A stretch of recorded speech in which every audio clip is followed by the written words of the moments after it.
Hi everyone. आज की video अगर आप एसएससी एमटीएस 2025 की तैयारी कर रहे हो, आपके दिमाग में ज़रूर कभी ना कभी सवाल आता होगा कि एमटीएस की वर्क प्रोफाइल क्या है।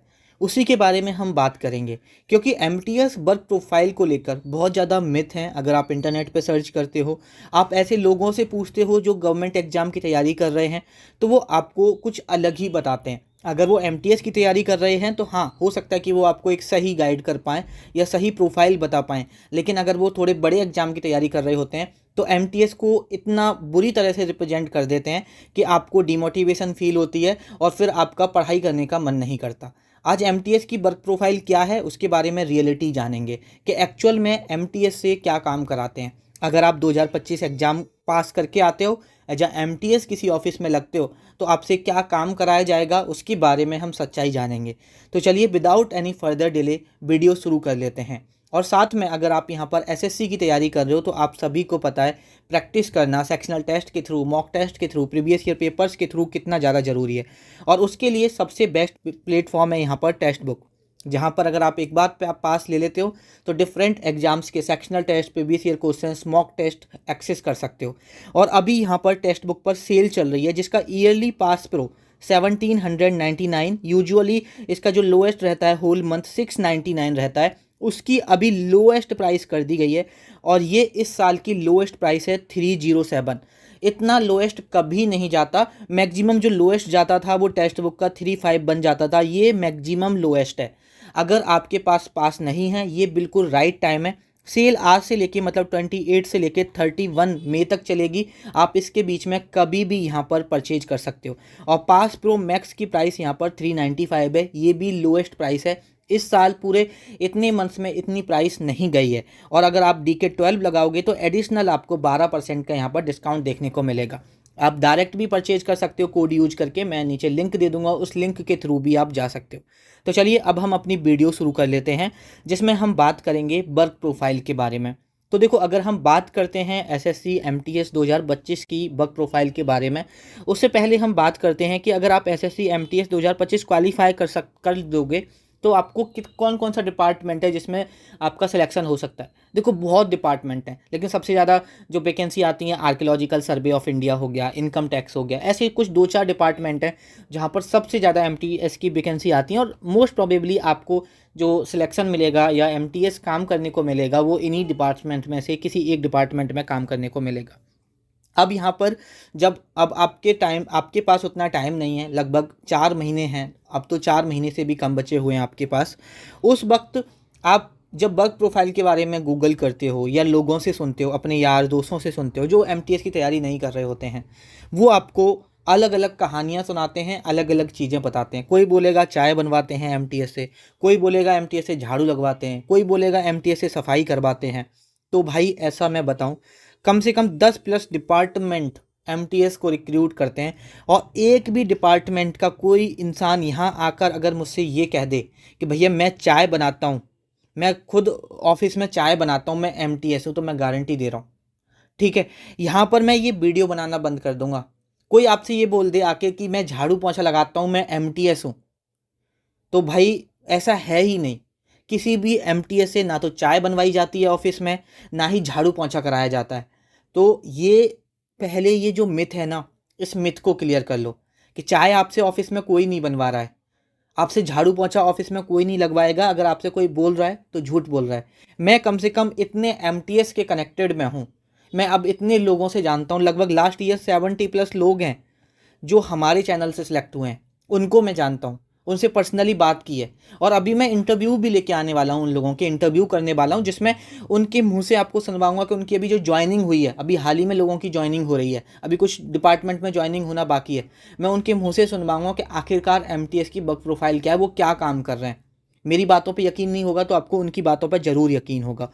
तो देखो, अगर आप उल्टा सीधा सोचोगे सच में आपको डिमोटिवेशन होगी। मैं वर्क प्रोफाइल के बारे में पहले भी 2-3 बार बात कर चुका हूँ, लेकिन इस बार इस टाइम भी बात करना ज़रूरी होता है। हमें वक्त ज़रूरी होता है कि हमें किस वक्त पर कौन सी बात करनी है। अब जब आपका एग्ज़ाम आने वाला है, जब आप डिमोटिवेट हो जाते हो अपनी वर्क प्रोफाइल के बारे में कुछ उल्टा सीधा सोचकर या कुछ उल्टा सीधा मानकर, तो आपको मोटिवेट करना मेरा काम है। वरना बग प्रोफाइल में पहले भी जानकारी दे चुका हूँ आपको, लेकिन वो वीडियोज़ आपको रिकमेंड नहीं होती क्योंकि वो पुरानी वीडियोज़ हैं। अगर आप चेक करोगे तभी जाके होगा।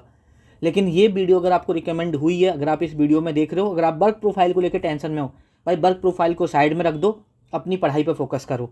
अब यहाँ पर हम बात करते हैं कि आखिरकार ये काम नहीं कराते तो क्या काम कराते हैं।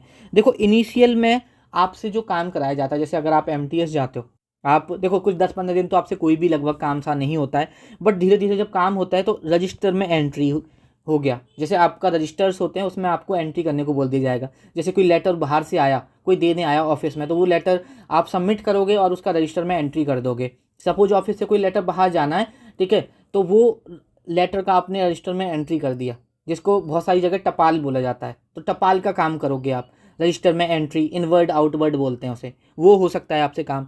आपसे हो सकता है कि फाइल मेंटेनिंग का काम हो। फाइल मेंटेनिंग कैसे, कि आपको सपोज 10 फाइल दे दी, 20 फाइल दे दी, उसके ऊपर नाम लिखना है, पूरा एड्रेस लिखना है, अंदर उसमें कोई डॉक्यूमेंट नहीं है तो वो प्रिंट आउट निकाल के वो उसमें डॉक्यूमेंट लगाना है, वो फाइल मेंटेनिंग हो गया। ठीक है, कभी हो सकता है बर्स्ट के सिनेरियो में कि आप जिस ऑफिस में हो, जैसे अगर आप आईटीओ के अंदर हो, एडिशनल कमिश्नर के अंदर हो, उनको किसी फाइल की ज़रूरत है, आप ही उसी ऑफिस में काम कर रहे हो, तो आपसे हो सकता है कि याद देखना ये पूरे अलमीरा में फ़ाइल है, एक कोई फ़ाइल चेक करना है, इस नाम से फ़ाइल होगी, तो वो काम दिया जा सकता है। ये होता है इनिशियल फेज में आपका जो काम है। धीरे धीरे जैसे आपको 2 महीने, 3 महीने, 4 महीने होते जाएंगे और जैसे जैसे आप काम में रुचि दिखाते जाओगे, आपको कुछ दिन बाद ही आपको डेस्कटॉप पे काम दे दिया जाएगा कि भाई ठीक है, इस पे काम करो। जैसे अगर आप इनकम टैक्स में लगोगे तो आईटीबीए पे काम कर लो, ट्रेसेस पे काम कर लो, ठीक है, इनसाइट पे काम कर लो, आपको ईमेल वगैरह चेक कर लो, आपको ओवरऑल एमएस वर्ड पे कुछ टाइप कर लो, एक्सेल शीट बना लो। ये सारा काम अगर आप धीरे धीरे जैसे जैसे सीखते जाओगे, आप डेस्कटॉप पे यहाँ पर आपको काम मिलता जाएगा, आपकी डेस्कटॉप जॉब होगी। मैं ये आपको इंश्योर कर रहा हूँ, कुछ टाइम बाद आप डेस्कटॉप पे काम करने लग जाओगे। साथ ही में 1-2 साल जब हो जाएंगे, जो काम एमटीएस, टीए और इंस्पेक्टर करते हैं, आप काम के बेसिस पे जज ही नहीं कर सकते हो कि ये इंस्पेक्टर है, ये एमटीएस है, ये टीए है। मैंने बहुत सारी ऑफिस में ऐसा देखा है कि एक आईटीओ है, जैसे एक आईटीओ के अंदर क्या होता है, इंस्पेक्टर होते हैं, टीए होते हैं, एमटीएस होता है। लेकिन मैंने बहुत सारे आईटीओ जैसे देखे हैं, उनके अंदर ना कोई टीए है ना कोई इंस्पेक्टर है, वहाँ पर एमटीएस ही काम कर रहा है। एमटीएस इंस्पेक्टर वाला भी काम करता है, टीए वाला भी काम करता है। सपोज इंस्पेक्टर है, एक एमटीएस है, तो एमटीएस भी इंस्पेक्टर वाला काम करता है।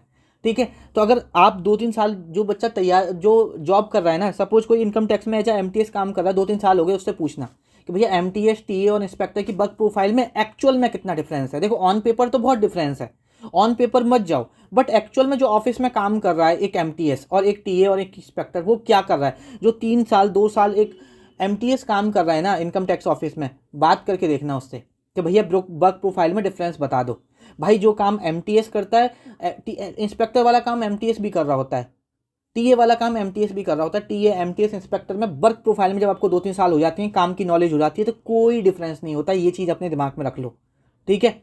और ये मैं, आप जो लोग तैयारी कर रहे हैं, जो लोग ऑलरेडी जॉब कर रहे हैं, 3 साल हो गए, उनसे बात करो, ना कि उनसे कि जिनके खुद के बस की तो एमटीएस निकालना नहीं है खुद, और आपको एमटीएस के बारे में कुछ उल्टा सीधा पढ़ा के चले गए, बता के चले गए, तो उनसे बात मत करो इस बारे में, ठीक है। तो अपना जो मिथ है वर्क प्रोफाइल को लेके, उसको क्लियर कर लो, और किसी भी डाउट, किसी भी कन्फ्यूजन में रहने की आपको कोई ज़रूरत नहीं है यहाँ पर, ठीक है। समझ में आ रहा है? टाइम है आपके पास, पढ़ाई कर लो, पढ़ाई करने का टाइम है, ना कि फालतू बात सोचने का। अभी एमटीएस की एवरेज सैलरी 30 से 32 हज़ार है, और जब 8th पे कमीशन आ जाएगा ना, लगभग आपका 37, 38, 40 हज़ार पे पहुंच जाएगी। और अगर मैं यहाँ पर ग्रॉस सैलरी की बात करता हूँ तो 45 हज़ार प्लस ग्रॉस सैलरी हो जाएगी। अभी 35-36 हज़ार ग्रॉस सैलरी है, तो इतनी सैलरी अगर आपको पर मंथ मिलेगी, कम नहीं होती भाई। और आगे चल के 5-6 साल में आप टीए खुद ही बन जाओगे, फिर आने वाले कुछ टाइम बाद, 7-8 साल बाद आप इंस्पेक्टर बन जाओगे। तो ये फालतू चीज़ें सोचना छोड़ दो और एमटीएस निकाल लो, और उसके बाद पढ़ते रहना, सीजीएल के लिए पढ़ते रहना, किसी और एग्जाम के लिए पढ़ते रहना, एक जॉब सिक्योर कर लो। आई होप आपको मेरी बात समझ में आ रही होगी। मेरा ये वीडियो बनाने का मतलब वर्क प्रोफाइल नहीं, आपको मोटिवेट करना था। और शायद थोड़ा बहुत अगर आप मोटिवेट हुए हो तो वीडियो को पॉज करो और पढ़ लो। आपसे मुलाकात होगी नेक्स्ट वीडियो में, तब तक के लिए ख्याल रखो।